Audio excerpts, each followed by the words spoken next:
है अर्जुन का तीसरे अध्याय का 36वां श्लोक और उत्तर है कृष्ण का। माइंड कंट्रोल करना चाहते हैं अगर आप, तो ये वीडियो पूरा देखिएगा। इमोशंस कंट्रोल करना चाहते हैं, लाइफ में कोई गलती ना हो, कोई पाप कार्य ना करें, बड़े फोकस्ड रहें, रिजल्ट अचीव करें, इस वीडियो को जरूर देखिए। अर्जुन का प्रश्न समझिए पहले। अर्जुन तीसरे अध्याय के 36वें श्लोक में कहते हैं, अथा केना प्रयुक्तो यम पापम चरति पुरुष। ये कौन व्यक्ति मुझसे पाप करा रहा है कृष्ण?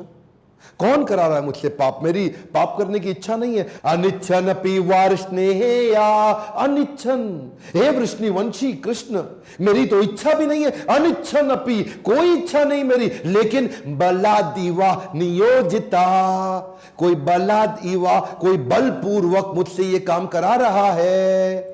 हे कृष्ण, मैं ये गलतियां क्यों कर बैठता हूं? मैं क्यों फोकस से डिस्ट्रैक्ट हो जाता हूं? क्यों मैं अपने गोल से डिस्ट्रैक्ट हो जाता हूं? ऐसा क्यों होता है कि मैं एब्जॉर्ब नहीं रह पाता? ऐसा क्यों होता है कि मेरा माइंड कंट्रोल में नहीं रहता? ऐसा क्यों होता है कि मैं इधर उधर भटकने लग जाता हूं? कृष्ण क्या कहते हैं 3.39, आवृतम ज्ञान में तेना ज्ञानिनो नित्य वैरिना। आवृतम ज्ञान में, आवृतम आवरण कर दिया है। आवरण, आवरण मतलब कवर। आवृतम ज्ञान में तेने आपके सारे ज्ञान को कवर कर दिया है। ज्ञानी नो नित्य वे, ये ज्ञानी व्यक्ति का नित्य वैरी, वैरी मतलब शत्रु। ज्ञानी नो नित्य वैरिना काम रूपेण कौन्ते हेया, हे कौन्ते मतलब कुंती पुत्र, हे कुंती पुत्र, ये काम के रूप में आता है। लस्ट, लस्ट काम के रूप में। दुष्पुरेन अनलेन च, ये ऐसी अग्नि है। दुष्पुरेन अनल, अनल मतलब अग्नि, ये ऐसी अग्नि है, पूरे न दुष्पूरे न, ये पूरी नहीं होती, कभी बुझती नहीं, ऐसी आग है। ये जो लस्ट है, लस्ट, ये ऐसी आग है। तो लस्ट के कारण ही ये सारी डिस्ट्रैक्शन हो रही है। ये लस्ट होता क्या है? लस्ट का मतलब कई लोग समझते होता है केवल सेक्स डिजायर। नहीं सर, केवल सेक्स डिजायर लस्ट नहीं है। Any desire which is outside goal statement is lust. दोबारा सुनिए, कम ऑन, एक बार और सुनिए। एनी डिजायर, कोई भी थॉट प्रोसेस जो आपके गोल से बाहर है, वो लस्ट है। एनी डिजायर, एक बात समझिए ध्यान से बात को, जैसे भगवान का भक्त होता है, उसके लिए भक्ति के बाहर कोई भी डिजायर वो लस्ट है। कोई भी डिजायर का मतलब क्या होगा? मेरे को बड़ी गाड़ी खरीदनी है, you are lusting behind that car. मेरे को गोलगप्पे खाने हैं, you are lusting behind the golgappa. मुझे किसी स्त्री के साथ संबंध बनाना है, you are lusting behind that beautiful women. इसका मतलब क्या है? लस्ट, जो भी गोल स्टेटमेंट से बाहर वो लस्ट, और यही आपको फंसा देता है। काम रूपेण कौन्ते हेया, ये कामना के रूप में आएगा हे कुंती पुत्र। दुष्पुरेन नलेन, ये ऐसी अग्नि है, इसमें जब घी डालोगे आग बुझाने के लिए, तो जब घी डालते हो आग बुझाने के लिए, तो आग बुझती नहीं है और बढ़ जाती है।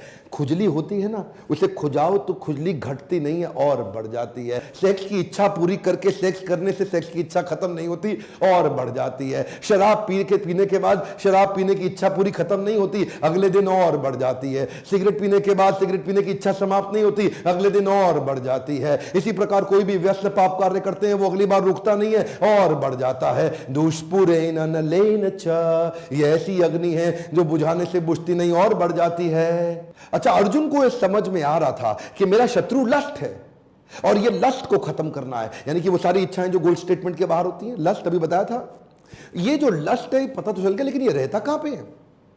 अब उसका एड्रेस भी तो चाहिए ना आपको। आपको आपका एनिमी मिल जाए तो आप गोली मारेंगे, खत्म करेंगे, लेकिन आपको उसका एड्रेस चाहिए, वो रहता कहां पे है? तो अगले श्लोक में कृष्ण ने एड्रेस दे दिया। इंद्रियाणि मनोबुद्धिर अधिष्ठानम उच्यते एतिर विमोह्यति एषा ज्ञानम आवृत्य देहिनाम।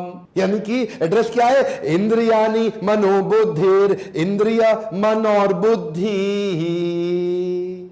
अधिष्ठानाम उच्यते, यही है इसके अधिष्ठात्री। अधिष्ठात्री मतलब अधिष्ठाता, अधिष्ठाता मतलब यही रहते हैं। इंद्रिय, मन और बुद्धि, इन तीन जगह पे जाके लस्ट रहता है। अगर आपको लस्ट को अटैक करना है तो इंद्रिय, मन और बुद्धि को प्यूरिफाई कर दो। वो प्यूरिफाई, जस्टिफाई मत करो, प्यूरिफाई करो, क्योंकि अगर नहीं किया एतिर विमोहयति, विमोहित, विमोहित, ये आपको विमोहयति, ये इतना विमोहित कर देगा। ज्ञानम आवृत्य देहिनाम, ज्ञान से ज्ञान को आवरण डाल देगा, आवरण, ढक्कन है, जितना ढक्कन मोटा उतना धंधा छोटा। तो अब एड्रेस भी पता चल गया, अब समझना है कि इसको ठीक कैसे किया जाए। पूरा वीडियो देखिएगा ध्यान से। अगले श्लोक में कहते हैं तस्मात् त्वम् इंद्रियाणि आदो नियम या भरतर्षभ पाप्मानां प्रजह्येनम ज्ञान विज्ञान नाशनम।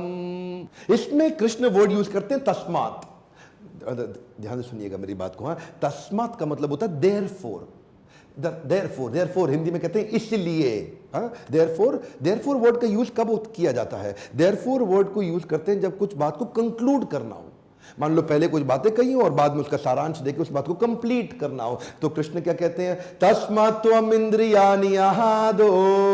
हे अर्जुन, तुम इंद्रियाणि आदो, इंद्रियों से शुरुआत करो। आदो मतलब बिगिनिंग में, इंद्रियों से शुरुआत करो। इसका मतलब अर्जुन, मैंने पिछले श्लोक में बताया था ना, मतलब कृष्ण ने कि इंद्रिया, मन और बुद्धि, तीन जगह पे ये कामना रहती है।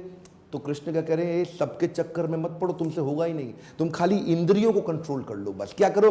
तस्मात् त्वम् इंद्रियाणि आदो नियम या, हाथ आगे लाइए, कम ऑन, नियम या, मेरे हाथ को देखिए, कम ऑन, आप भी करिए, नियम या, इसको नियमित कर लो।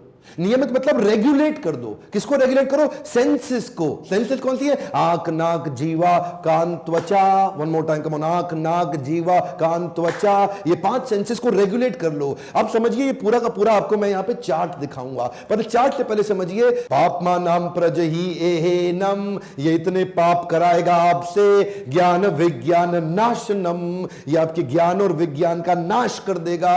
तो आदमी जो बर्बाद होता है ना, जो आदमी फोकस से हटता है, जो गोल से हटता है, उसका यही कारण है। आपका चैंटिंग क्या है, हियरिंग क्या है, रीडिंग क्या है, आप क्या सुनते हैं, किसके साथ उठते हैं, किसके साथ बैठते हैं, कौन सा मूवी देखते हैं, कौन सा म्यूजिक सुनते हैं, दोस्त कैसे हैं आपके, आप किताब कौन सी पढ़ते हैं, आप टेलीविजन पे प्रोग्राम कौन सा देखते हैं। जब तक आप अपनी इंद्रियों पे रेगुलेटर, पंखे के साथ में रेगुलेटर आता है, म्यूजिक सिस्टम के साथ में रेगुलेटर आता है, एफएम चैनल के साथ गाड़ी में आप उसको रेगुलेट करते हैं। जब भी आपके पास से रेगुलेटर हाथ से गया तो आपको बहुत तकलीफ आएगी। वो एयर कंडीशन जिसमें रेगुलेटर ही नहीं है, वो दुख का कारण बन जाएगा। वो पंखा जिसमें रेगुलेटर ही नहीं है, वो दुख का कारण बन जाएगा। वो गर्मी में अच्छा लगता था, सर्दी में आपको दुख देगा। आपके पास रेगुलेटर होना चाहिए। रेगुलेट किसको करना है? आंख, नाक, जीवा, कान, त्वचा।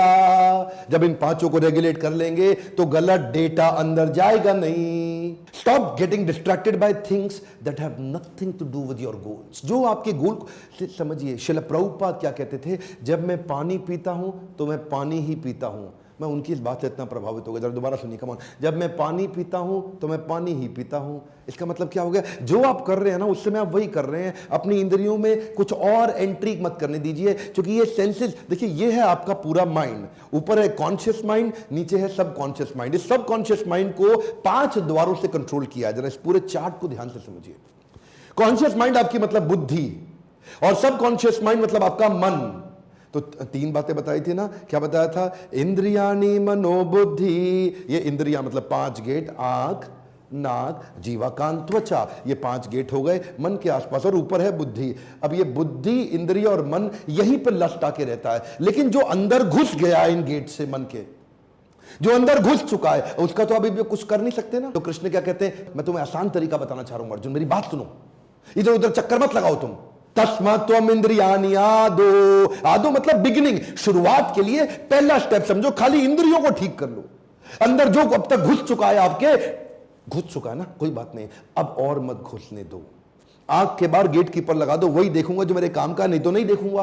वही सुनूंगा जो मेरे काम का, नहीं तो नहीं सुनूंगा। वही खाऊंगा जो मेरे काम का, नहीं तो नहीं खाऊंगा। वही सूंघूंगा, उसी को हाथ लगाऊंगा, उसी के साथ उठूंगा, बैठूंगा, वही जाऊंगा, वही करूंगा। गोल से बाहर कुछ नहीं करूंगा। तस्मात् इंद्रियाणि आदो। शुरुआत यहीं से होगी। इन 5 इंद्रियों को गोल पे झोंक दो। इनको बिल्कुल, इसे क्या बोलते हैं? एकाकी की भावना। ये 5 इंद्रियां जब एक गोल पर लग जाएंगी ना, तब दिक्कत नहीं आएगी। समस्या क्या ये होती क्यों नहीं? क्योंकि भगवत गीता पढ़ते नहीं है। कब से बोल रहा हूं, कितने वीडियोस में बोल चुका हूं, जाओ गीता खरीदो, पढ़ो, बांटो, सबको समझाओ। और वही मैं देखिए, बड़ा आसान है जो कृष्ण ने दिया ना। कृष्ण बुद्धिमान है। अब कृष्ण से ज्यादा